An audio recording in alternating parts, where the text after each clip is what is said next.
آج کا موضوع ہے کہ اردو میں انشائیہ نگاری۔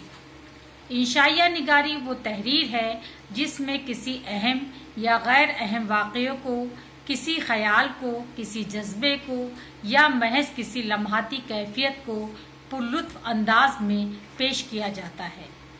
ترتیب، تنظیم، سنجیدگی، غور و فکر وہ چیزیں ہیں جن کی یہ صنف متحمل نہیں ہو سکتی۔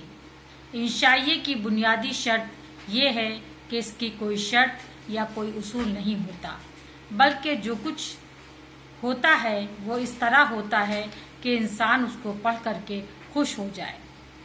انشائیے میں حکمت و حماقت اور مقصدیت اور بے مقصدیت اس طرح آپس میں گتھ جاتے ہیں کہ ان کا الگ کرنا ناممکن ہو جاتا ہے۔ ہاں، ایک شے ایسی ہے جو انشائیے کے آئینے میں صاف نظر آتی ہے، اور وہ ہے انشائیہ نگار کا اپنا عکس۔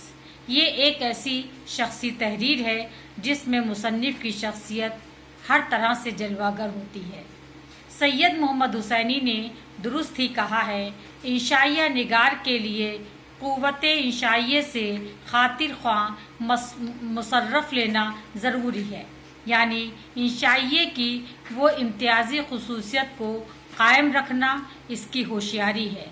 ذہن میں آنے والے خیالات کو اسے آوارہ گردی اور وحشت سے بچانا چاہیے۔ اس کا فرض ہے کہ وہ انہیں آزاد اور خود مختار نہ چھوڑ دے، انہیں قابو میں رکھے، ان میں تسلسل اور ربط قائم کرے، لیکن اس بات کا شعور بھی ضروری ہے کہ خیالات میں وہ سارے لمحات اور تنظیم اور اتحاد پیدا نہ ہونے دے جو مقالوں کی امتیازی خصوصیت ہے۔